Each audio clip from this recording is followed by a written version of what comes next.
Beautiful. All right. So we should be live on Facebook and oh my goodness, so many people are so excited. This is a hot topic, right?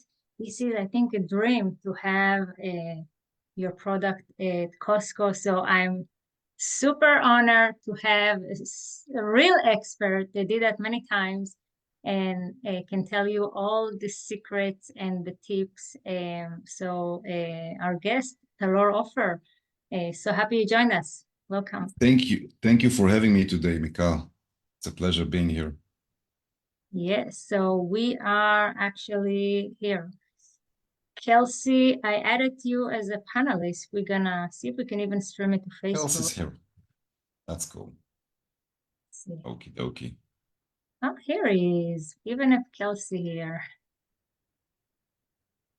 Hey, Hey, good to see you. How you doing? good, How's it good. going, Kelsey? Good. How are you, Talar? Very good, thanks. All right. I know you guys were trying to link to YouTube. I don't want to take up too much time here. I don't think we can do that from here, but we can upload it after it's recorded. I You think got I it. said All right. that Yeah, before. let's do You got that. it. So next time we're gonna No problem. actually stream it in many places. I told our these retail people are when we did the podcast, we had so many people viewing and asking questions, and I think we should do a couple more of those. So today we're gonna focus about Costco, but there's so much more into that. So hopefully we'll come back. And so thank you guys. Thank you, Kels, for jumping in, and we'll see you tomorrow. Bye. Thanks, Kelsey. All right. All right. So let's see that you can share your screen. Oh, And there's so many people here. yes, Hi I to can. everyone. Thank you for taking the time and joining us. I think we're just gonna jump into it, Taror. Yeah, yeah, definitely. So today's hot topic, we're talking about how to work with Costco. And as I mentioned on different platforms and places I showed about this webinar today, I'm going to try and really, release the heavy tools that I can. So let's start generally and briefly before we dive into Costco. So it's a little bit, I mean, sometimes you do something for a long time and many time repetitively, and then when someone talks with you about it, and you try to explain what you're doing, you're taking some points as granted, which they're not. So I posted like a couple of weeks ago in my WhatsApp group, I was posting asking if everybody understands what am I talking about when I say department stores, big boxes. And surprisingly, a lot of them answered, no, we don't know what you're saying.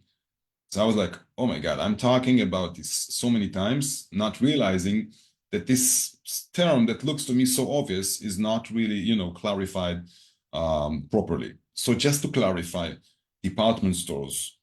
Let's say that 20 years ago, I established my own physical store, one store in the state, and then the second, and the third, and so on and so on. At some point, I'm becoming a chain store. At some point, when it's becoming like 30 stores or above, well, it could be 20, but 30 is a minimum. This is considered as big box department stores. Now there are approximately 29,000 department stores in the USA, while some of them have, as I mentioned, 30 stores. Most of them would have a couple of hundreds, 200, 500, whatever. The giants would have a couple of thousands, like TJ Maxx, they have more than 4,000 stores. But if you look at one of the giants, which is Costco, Costco only has 600 stores. Surprise, surprise. Every time we talk about Costco, when I'm going to such conversation, I'm surprised, not me, but people are surprised that it's only 600 stores. Because if you look at the market, if you look at the biggest pharmacy chain store in the USA, which is CVS, they have almost 10,000 stores, 9,900 something. And there are even bigger retailers like Dollar Tree and General Dollar who are running 16,000 stores. So Costco, if you look at those numbers, would not consider it as a giant, right? But then from the other hand, if you say retailer in the state, retailer is big box, is department store. It's the same thing. It's just terminology. So if you say Costco, everybody would know Costco in the States and also out of the States. Everybody know what you're talking about, and it is considered as a giant. We will understand shortly why. So just to wrap up the basic thing that everybody understands what we're talking about here today, there are more or less 4 million physical stores in the USA. So I'm an Amazon seller. Well, I'm not, but let's say I am. So I'm an Amazon seller. I bring my products to USA. I take some time and efforts to establish a nice website. Sometimes I would even have a catalog because I'm thinking maybe I would sell wholesale, maybe I would work on Fiverr, places like that. Not Fiverr, sorry. What was the name? Forgot the name. There's a platform for B2B in the States. Just ran out of my head. Anyway, we get that back. Get back to that. So I have all this infrastructure for everything that is needed to sell my products. And eventually, I'm all relaying my business on Jeff Bezos, which is a great guy, but eventually he's taking care of his own business, not ours, right? We're just part of this giant called Amazon. And Amazon, I couldn't say that better that you say that. It's so thanks. true. Yeah. And then and we all see that. I'm not trying to really talk about pain points here, but it is a pain point that you can wake up in the morning, and I've seen big sellers. I'm talking about, I have a friend which used to be on the top 50 sellers in the world. And I was looking at what he was doing. It was fascinating. And all of a sudden, they closed his listing. And I was like, man, your business is, what was it? 8 figures, I think, something huge. Okay. He sold the business for over more than $30 million. And just like that, they close your business. Is that how it works? He said, no, it doesn't work like that. But here it is. That's what happened. It took him some time. He released it and everything. But just saying that, eventually you're not an Amazon seller. You are a brand owner. You are the mind behind the thing called whatever your brand name is. Okay. So you got to the point where you understand that, which is great. And then you think, okay, let's start to work with retailers. So how do I do that? So obviously, there's tons of information that I released on my YouTube channel. And also in my last conversation with you, I spoke about it a bit. If people go to your YouTube channel or mine, they would both see in both places that we spoke about how to find buyers. That's just the tip of the iceberg. And yes, finding the buyer is one of the major things to do when you want to break through retail. It is very important. And this is something that we're talking about in our mastermind, in our courses and everything. But this is not the topic of the day. So let me just say that in terms of finding the buyer, it is one of the most important keys, but not the hardest part. This is not the hardest part. What is the hardest part, and how is it related with Costco? If you have questions down the road, feel free. Hit me. Yeah, I just want to say something, guys. There is the chat and the Q&A. They both are open for you to say hi, to put comment, to ask questions. We will take some breaks to answer the questions. Great. So I used to divide it to 6 different things that you need to prepare before you start to apply the buyers. Let me go through them very quickly. It's not really 6, but let me go through this. So first of all, you need to know your pricing. If I'm selling my product MSRP $100 and I'm getting it COG, cost of goods, we call it LDP in retail, landed price. It's the same thing. Basically, what is my cost of the product? I want to ship this product. I'm selling it for $100, and I wanna know what's the cost in my warehouse in whatever, Wisconsin, New Jersey, Miami. So let's say my cost is $15, 15, okay? That's cool because basically in pricing, in most cases, the wholesale price would be somewhere between 35 to 50% of the MSRP. MSRP is the retail price. It's the same term. Manufacturer's suggested retail price. It's retail price. So my price on my website, on Amazon, on any platform I sell is $100. My cost is 15, but I can sell it for 35 or 45 or even 50. Okay, that's very briefly about pricing. You will get to know pricing down the road when you start working with buyers. But the biggest tip I can tell you is just don't be freaking afraid, because there's nothing to be afraid of. Eventually, the big news and the good news about retail is that you don't talk with Seller Central. You don't talk with bots. You don't talk with robots. You talk with people. Buyers are people. And it's easier because you can always ask questions and get answers and get on a call and ask, can we clarify this on a Zoom call? Sure, let's go on a Zoom call. Let's schedule. And then it's easier. And they do understand that sometimes brand owners would not be, 100%, if not even 70% familiar with all the terms they should be. Obviously, we are trying to educate the industry because we find it very important that people would know beforehand what's going to be the things they would need in terms of working with buyers. So pricing is the first one. Second is the branding. Not going to talk about the branding, although I can talk about branding for hours. But if I want to hear about branding, I'd rather listen to Noam Farrar, which we all know, because when it comes to branding, I thought I knew a lot, but then I heard him talking about it in our course, and I was like, wow, where was I? Like, he's bringing crazy information. But basically, what you need to know is that branding refers to two parts of your brand, which is your website, you want it to look properly, and your catalog, if you have one. If you don't, you need one, not a deal breaker. You would have, but again, trying to move forward to talk about Costco. And then the other part, you have to consider packaging. So here's the good news about Costco. The packaging would only be a showcase. The packaging that you have, even if it's a very good packaging, the best on earth, most cases and most chances that once you work with Costco, that will not be the packaging they would put on their store. And I'll explain to you why. So let's go step by step and talk about what exactly happens with Costco. So, okay, I found my contact, and now I know that I need to send them an email. So I'm sending them a brief, which is the fifth part of the retail readiness. What is a brief? Is an email saying, hello, I would like to introduce you to my products. Our brand X has been in the market for 5 years and this category, and we're doing this beautiful. Whatever you write in the brief, do not mention quality. Once they see any term related with quality or QC or stuff like that, it pops up to the buyers as if you were a manufacturer and they are afraid of working with manufacturers. They do work with manufacturers, but they rather work with brand owners like most of us, most of you guys. Why? Because the brand owner is releasing Costco from all this headache called production, QC, shipping. They don't want to deal with that. They want to take the product, get it ready in their warehouse, pay you for that, and goodbye. That's what they want.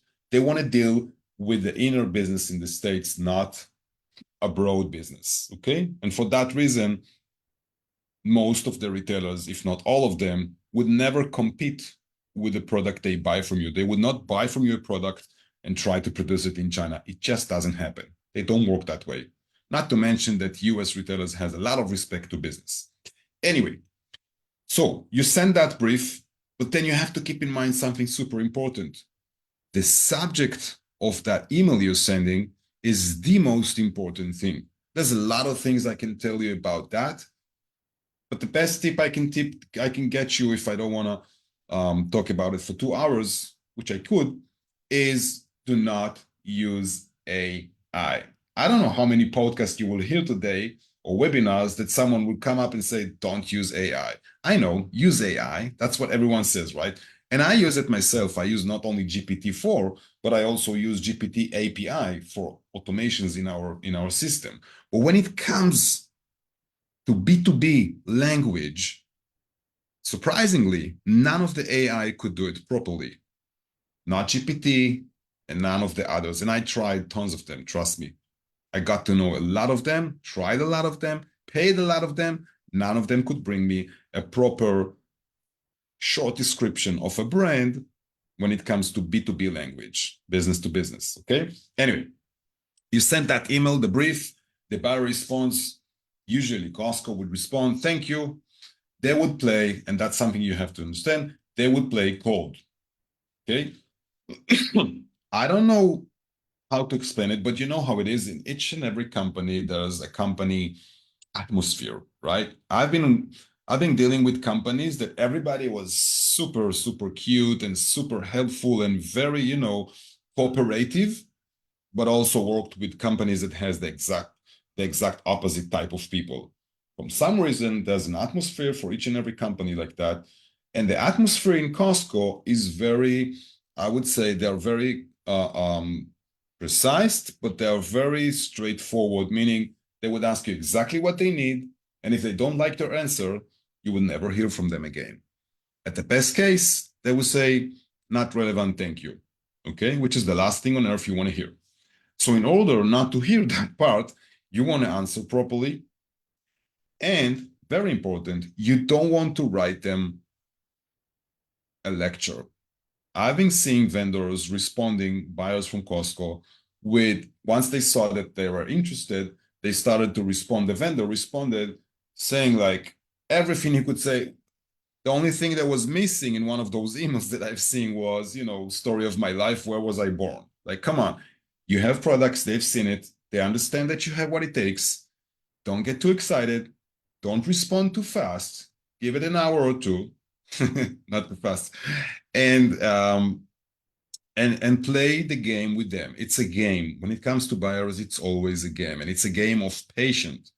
It's a game of understanding that the other side needs his time or her time to process the information. Keep in mind that the buyer has probably hundreds, if not thousands, of vendors they're talking with on a daily basis, and they need to collect, to collect all this information and then decide which one they're going to proceed with. So they want to know that you're a professional. They want to know that that you are on fire to work with them. But from the other hand, you're not going to bother them with bullcrap, right? And how would they recognize that in the first steps? By a response. If you were asked about a certain topic, that's what you're going to answer. You don't want to expand that much. And if you do it by attachment. We'll get to that in a second. So mostly, and I've seen that again and again, all the time happening with Costco, one of the questions they're asking is about, surprisingly, your yearly revenue. Now, why is Costco asking you about yearly revenue when they just got to know you, a couple of emails ago? That's a term. It's the first time I said that. Couple of minutes, couple of hours, couple of emails ago. That's because the policy they have says that they will not buy from a vendor more than 20% of their revenue. So if you're doing, let's say, $10 million a year, that means that you're going to get purchase orders from Costco of maximum 2 million. And I'm talking about revenue. It doesn't matter what your expenses are. You might be left, not you, but someone might have a $10 million business, business and left in his pocket with 1 million. Well, it's not really happening, but let's say just for the example, they would still be able to buy $2 million worth of goods from that vendor. The reason why they have that policy is because they want to keep the vendor secure and not cause any Chapter 11 bankruptcy or stuff like that. Because if you are selling, let's say, $3 million a year, and they would give you another $2 million a year, good chances that it's going to be too complicated for you as a vendor with, financing all the goods, working with the Chinese manufacturer. It means that your business is going to grow from here to here in no time, and that's not good, not for you and not for them. That's why they're taking these caution steps. Okay, understood that point. Next, you need to understand, before you even talk with them, you need to understand how are they selling the products? What is different about Costco? So Costco basically, and I will pause my stuff, I will pause talking in a second to answer some questions. Basically, they are a membership club.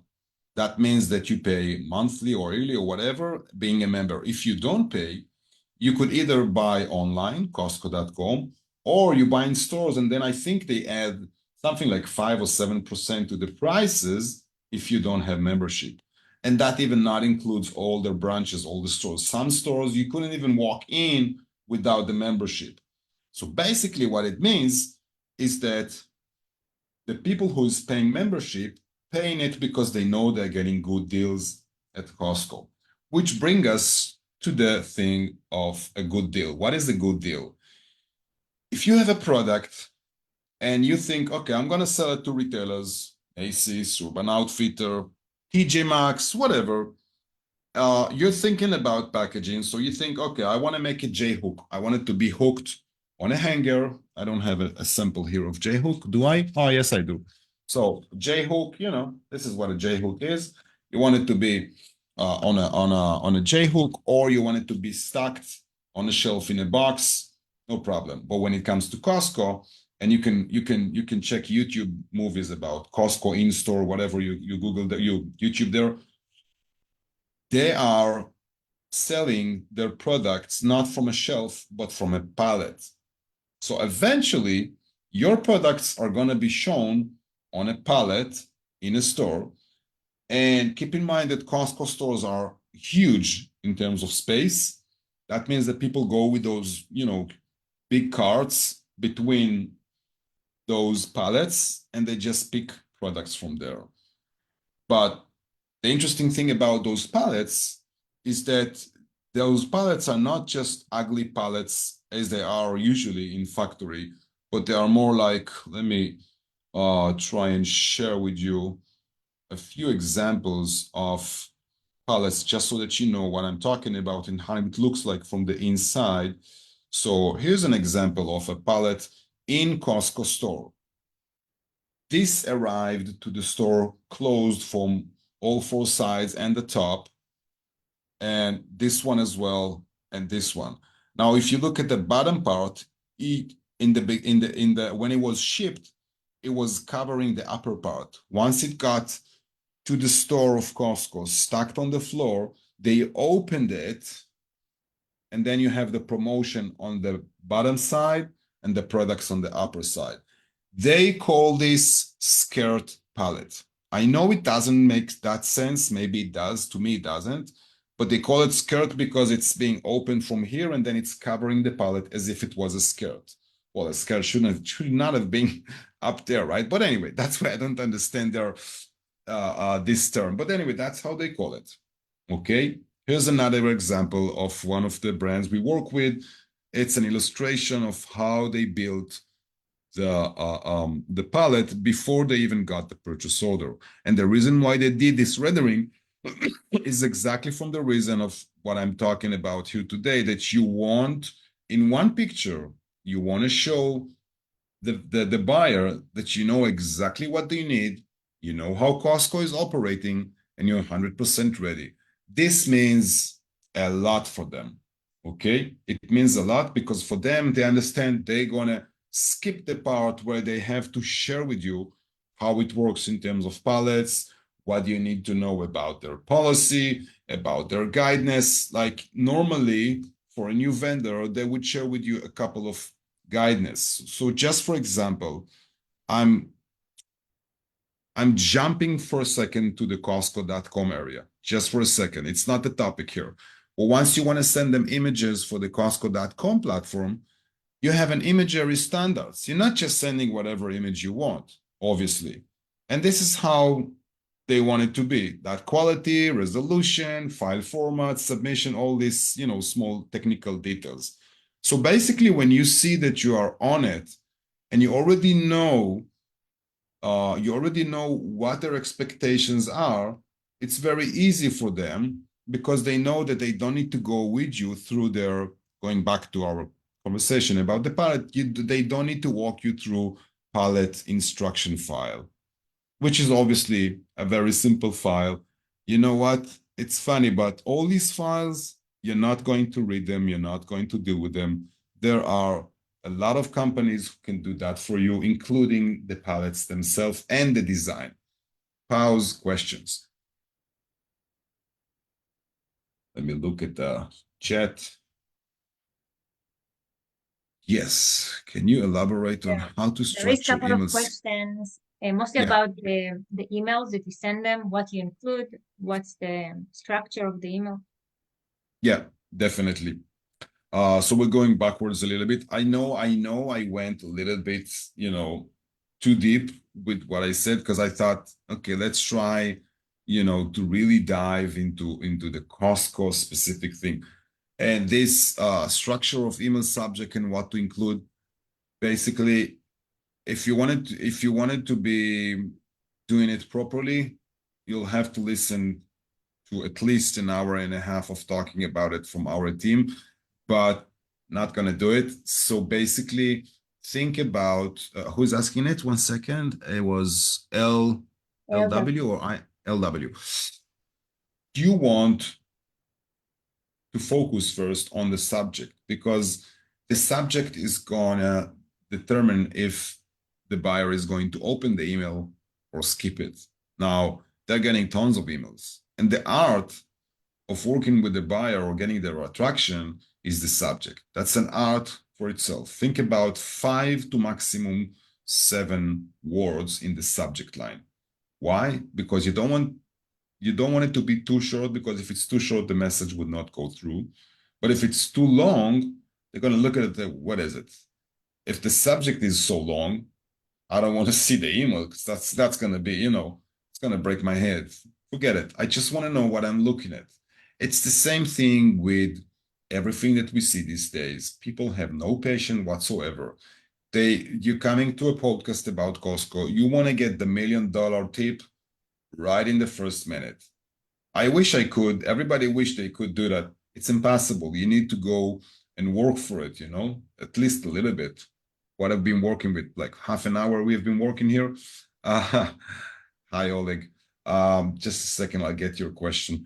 So 5 to 7 words. Now, again, don't use terms like quality. And if you're selling obvious categories, what is obvious category? Let me give you an example. Toys. Okay, so if you're saying flash toys made by whatever, you can imagine that they've seen flash toys for what, thousands of times? You need to find an alternative term to toys, which is not easy. And in that case, AI can help you, not only Google. It wouldn't build a sentence for you properly, but it will give you tons of alternatives, good alternatives for the term toys, like parallel terms and words and keywords, okay? So you wouldn't say flash toys, you would call it whatever. That's my biggest tip about that topic. Oleg is asking what the minimum number of brands for beginning with Costco. Branches. Okay, that was my next topic, so I'll dive into it in a second. Right now, basically, usually they start with 16 stores, 1-6. They usually order between 2 up to 4 pallets a store. Now, if we go back and look at the pallets that I just mentioned, I'll try to open it right away. If we go back to them, you would notice that we are looking at something like, this is another mock-up. Here you have, as far as I remember, 100 and something products per pallet. So let's say it's just 100, okay? 100 by, let's say, minimum of 2 pallets, that comes to 200. 200 by 16 is a nice quantity, but that's just a test order. And it all depends what's the price. We'll talk about the pricing today as well. So that means 16, to your question, multiple between 2 and 4 pallets. Once they do that test, it's going to take them a couple of weeks, obviously. Once it's finished, if the product is success in the stores, you're going to get same order, 2, 3, 4 pallets, multiply 500 stores. I know they have 600. Usually they go on the second, third step to 500 stores. Why they do it? No idea. That's how they do it. I guess some of the branches are not really covering all the categories. They have some branches inside the 600, some of them that are not covering all the categories. Just keep in mind that Costco originally was meant for food and supplements and stuff like that. Nowadays, they're selling everything. Batteries, wine, I don't know, sell accessories, whatever, you name it. Okay. Big furnitures too. Furnitures, like you name it. Yeah. We'll get to the pricing, but before we get there, is there a way to know beforehand if the category or product stands a chance of Costco accepting it? In short, no. If you don't jump to the water, you don't know how it feels. I can tell you it's hot. Mikal can tell you it's so-so. Another person will tell you it's cold. If you don't jump, you don't know how it feels for you. Same thing with the products. And why am I saying that? Obviously, if you're selling something that everyone has in the market, let's say mobile covers. There's so many companies and so much inventory of mobile covers in the States, just like wipes, wet wipes. Why are there so many wet wipes? Because of COVID years. People got stuck with millions of wet wipes in the States. So obviously that's not something that you want to sell them because they have, too much of it. But as long as you have nice product and interesting product, even if there's millions of sellers like you are different because most of those millions would not approach Costco. Most of them would not even attend our webinar, which is a shame they're not. And they wouldn't know things that you right now learning. And most important, from Costco side, you don't know what's happening. Here is a short story, okay, very short. The palette I showed you earlier, rendered, was a palette of not flashlight, the flashlight they put on the head. What was the name? I forgot the name, the term. Anyway, it's just a flashlight. It's just a headlamp. Headlamp is the name. And one of the biggest companies called Energizer used to produce it for Costco. Now, this vendor came and he's based in Israel. He has a US company as well, but it doesn't matter. You can sell them like from anywhere. You can sell them as a whatever company. You don't need a US company. That was another question here by Erica. You don't need a US company. You can be whatever. And anyway, they looked at his product and they say, you know what? It's been some time. We're trying to remove Energize from this section because their product is just not selling. So we're going to test yours. They tested him 4 pallets, 144 pieces per pallet. I can't forget it. By 16 stores. And a month and a half later, they placed the same order for 500 stores. That was just the beginning. Why? Because his product was selling. And think about it. Like he told me, listen, I would never dream to compete with Energizer. I told, yeah, me as well. Like I would never think about it. I wouldn't even try, right? Energizer, like think about it. It's huge. It's $1 billion company or who knows how much. But here we are. Costco is not selling them that well. The product is not so popular. And you're coming as a micro brand without all those, big numbers, and you step in and you make it. I wonder, Mikal, if I should talk about pricing now or go through questions. What do you think? Let's go through questions, right? Yeah. I think there's just one or two more questions. Let me see. You got it. If Costco sell your products online, how do you know that Costco I need my glasses, but Costco will not compete with you and the price, then Amazon will take buy a box from you? I'm not sure if I understand this because Amazon is not my field, but are you trying to? I understand the question. So one thing with Amazon and Walmart as well is that their algorithm is searching for the lowest price online. So if I'm selling a product on Amazon and Walmart in $20 and now Costco is selling it online for 15, you're gonna get a little trouble with Amazon and Walmart. Amazon will take you out of the buy box. It means you can still sell it, but you kind of lose your name in the buy box. So customers need to do some more this question. effort. I'm so happy. Yeah. Yeah. So here now you can take it from here. Yes. So that was supposed to be part of today's webinar, and thank you for asking me this because if you wouldn't, I wouldn't look at my paper written on the side with this topic. Here's the thing, and it goes to pricing as well, covering your question.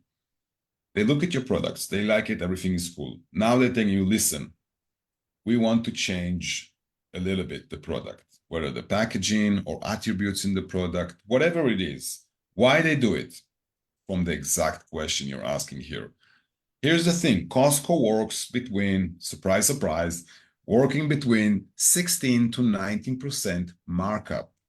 That means that if your product is selling for $19.99, they would buy it from you for around 16.5 up to 17, more or less.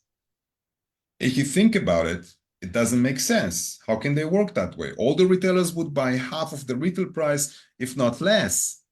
It's different with Costco because they're, again, infrastructure, that's why I talk about it, of selling from pallets. They don't have shelves.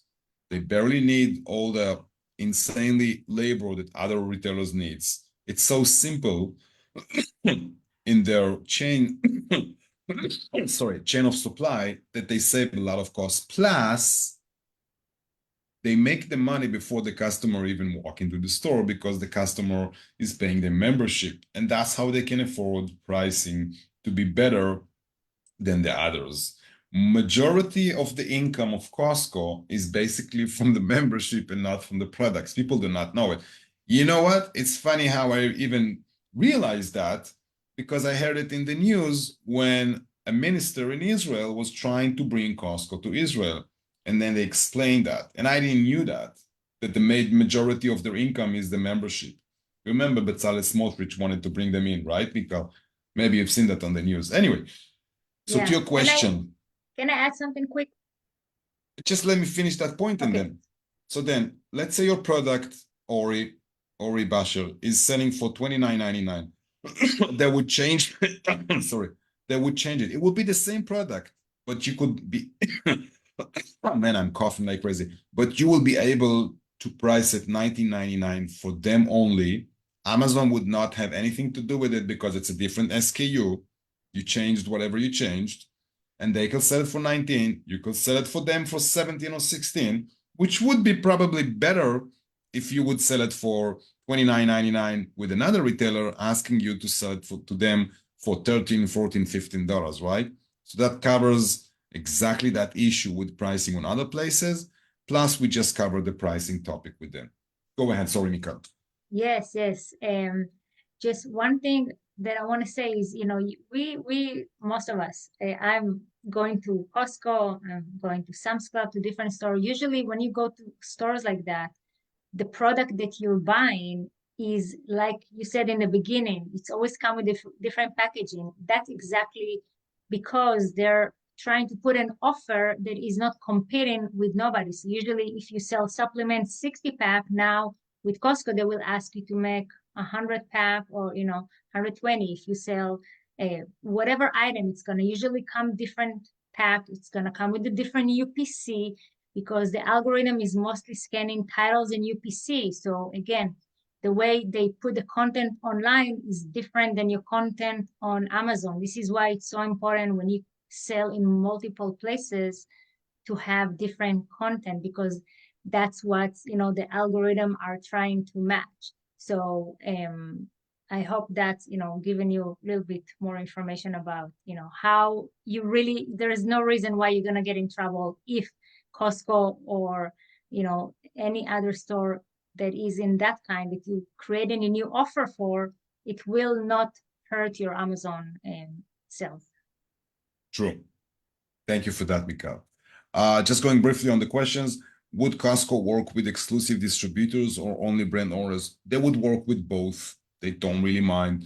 The trouble with distributors as a vendor, for us, for me, for you, is that this, unlike rep agent, which is what I am taking commission for per deal, distributors would buy from you and sell them. So when it comes to Costco, it's very complicated because of all the back and forth.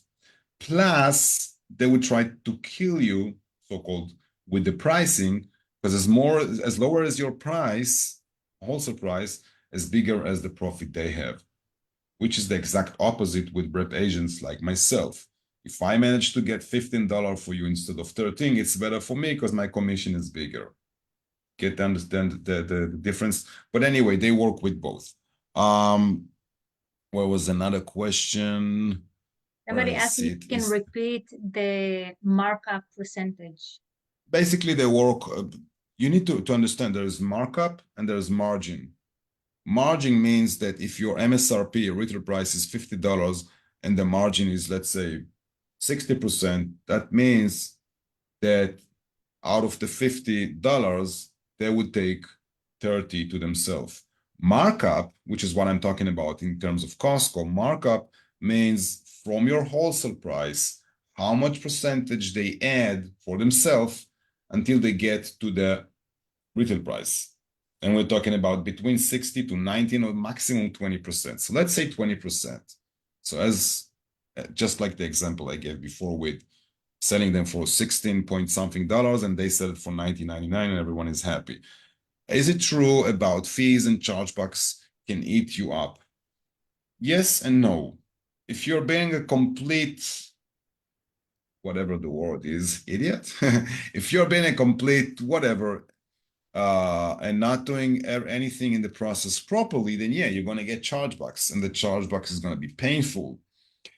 Yet it's not their target to kill you with chargebacks because then they build the business with you without any option to repeat it because you're going to get a chargeback, you're going to be upset, you're not going to have any profit whatsoever, and then you would not want to produce for them themselves again, and then the buyer work with you for nothing. Keep in mind that the buyer have a bonus per the sales of the products they bring every year.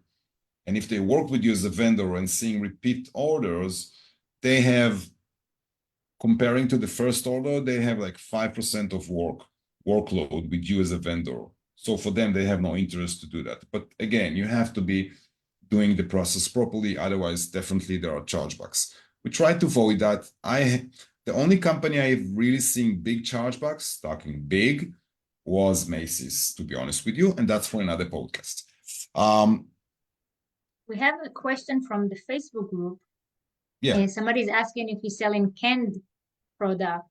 Is that the same rules for the pallets? If it's canned groceries item, in cans. Yeah, definitely. Definitely. I mean, they have different type of pallet, if I remember correct. But if you've seen the pictures I just shared before, right here, some of it, one of it at least that I remember, or maybe the picture is not here, or maybe I mixed it from another place. What's happening here? Why am I not opening? Oh, here it is. Oh, it ran away. You see that this is a liquor. So canned liquor, food, drinks, it all comes this way. As you can see on the side here, on the left side, it's just different design and different regulation in terms of the, depends on the weight, but the strength of the pallet. But basically, it's the same, yeah. Can I ask a quick question? This pallet was very pretty. So, now you're not used to selling pallets. So now you're working with Costco, you're selling in pallets. Who's help you with creating those designs, this packaging of this pallet? How does it work? There are 20 or more big known companies that are doing pallets for Costco in the States. Very easy to Google and find them. And basically, there are many more, but those are the big ones. They are capable of doing everything from you, from the design of the pallet through production, both in China or the States, whatever make it works for you. And even, communicating with your manufacturer to make sure they load it on the pallet. So basically, you come with your artwork and they take it to the next step because they know exactly the regulation. Plus, most of them work directly with Costco, so they are verified by Costco, and then you have no problems. Yes, you're gonna pay for that, but doesn't matter because you're gonna do it only once you have an order, not a second before. Yes. About my fees, I see that LW is asking. So basically, it's not really the place to talk about because it's a specific service that we have, a done for you service, which is really, really,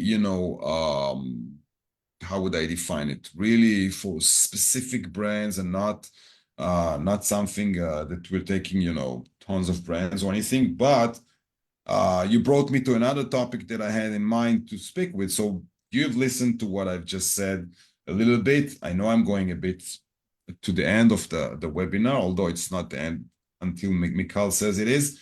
But basically, that's just the tip of the iceberg about Costco.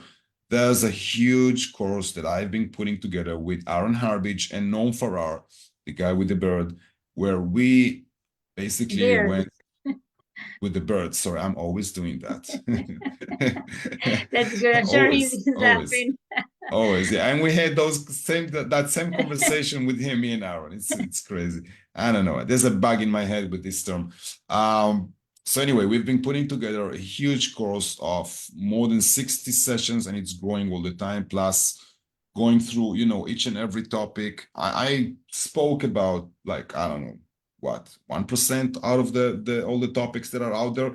Basically, that course is meant for vendors to be able to really take themselves and start working with retailers. Not only that, but we also give access during the course to all of our SOPs and even to our contacts, our buyers. So you don't need to look for the contacts. You will learn how to do it, but you don't need to do it because we really give it, again, we built it for more than a year. Basically, that course is $19.99, but as for being hosted here today with Mikal, we have a special deal that was planned for today, and that was to sell it for $1,499, $1,499. And basically, just before I came here, I had a conversation, a quick one with my team, and I asked them to do something, really special for this event today. It's the first time I'm taking a topic like that, which is usually, a very specific topic, and trying to go with a lot of details inside. And you have the link, by the way, to the course just posted by Mikal. So I'm going into details, but not only going to details, but really releasing secrets from the insides, hints from the inside, topics from the inside. So for today, we made it, I've been able to make it with the team to work for us, that we're gonna have 50% off. I don't think it's gonna last for more than a few days because this is not a normal price, but I had to come up with something special for Mikal's show.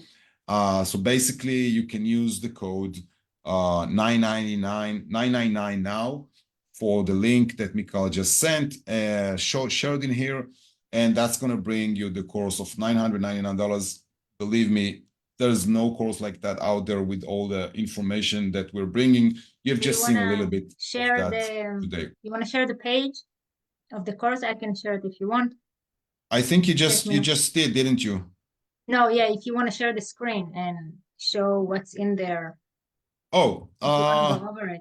But yeah, sure. I was Yeah. I was kind of digging a little bit, and like you say, there you can hear a lot of information about retail. It is, as a brand owner, you told in the podcast we were talking about that there's more than 30,000 chains stores in the US, and that's blown my mind. I thought it's like maybe 1,000, 2,000. I didn't know there's Sounds like a 30,000. mistake, I know. Yeah, it sounds like, yeah, there's so many, but it's kind of makes sense because, some chains are not all over the US, and some chains people wouldn't think they're chains, like the dollar store is a chain, right? Or, the 99-cent store. So a lot of them are chain stores. And so it's mean that it doesn't matter what product you have, your item potentially can fit one of them. So that's because a lot of people think like, maybe my product is not a good fit, or like, how do I know if I can? You can never know, but try. And somebody was asking here a question: is it easier to get your product into Costco or Walmart stores? I guess. And my answer is like, you have to try. Like, what's your answer? Do you think it's easier either, or you just I have to I try? I personally did not work with Walmart too much in the last couple of years. There's a huge movement into the Walmart marketplace, and then if you want to go out of the marketplace towards the stores, they want you to prove that you're selling more than, I think, $80,000 revenue a month with them online to get you in Yeah. stores. So I haven't done that road. I used to work with with the Walmart, sorry, very big volume, but as a manufacturer, not as a vendor. So I don't want to mislead you. I personally think that it's easier with Costco. Okay. from the angles that I spoke about. When it comes to categories, probably yes, Walmart has more categories than Costco. There's another questions that I wanted just to quickly go through. Is there any additional cost like extra payment for better shelf place? No, there aren't.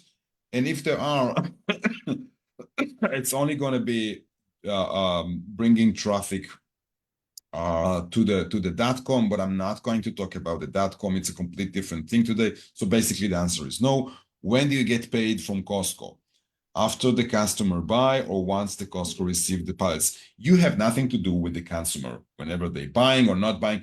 Let's say they're not buying. You don't care as long as you send them, ship them the order. Once the order hits their warehouse, which is called DC, by the way, know the terms, it's good. DC stands for distribution center.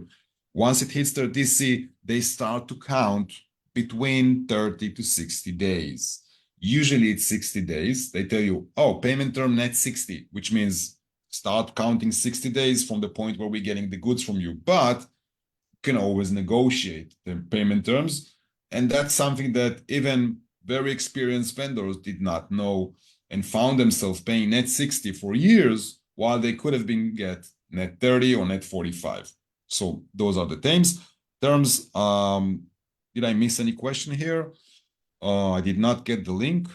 Someone here is asking for the link, which is LW. The link is in the chat. So yeah, you guys can.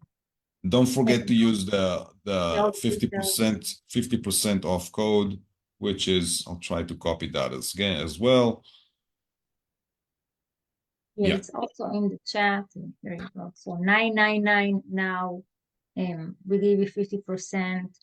And I know Norm, and I know there were like for even a year ago, I remember you guys were talking about building that course. So I know if it took you a year, it's probably packed with amazing information. And what I like is that you really give all the information and the templates and even names and contact of buyers. And that's just gonna, if you are serious about retail, it's just gonna save you tons of time because I feel like where we get stuck sometimes is just to learn something. And so if we can get a shortcut, that's what I would do for sure.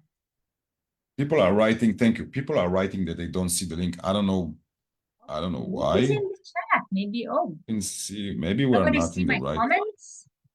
Probably not. Everyone attended can. Well, let's click it, everyone. Oh, I think that's. Let me just try and share your link. Where was it? Let us know if you see our comments in the chat. Facebook chat. Okay, Facebook chat is on your side, not on mine. Oh, they say got it now. Yeah, I think there was something there says in the Windows say only for participants. Now I clicked for everyone and it looks like it went through. I guess it's because you shared it now. Okay. Okay. Thanks, Ori. Thanks, LW. Yes. Okie dokie. Do we have any questions? Let us know. Let me also check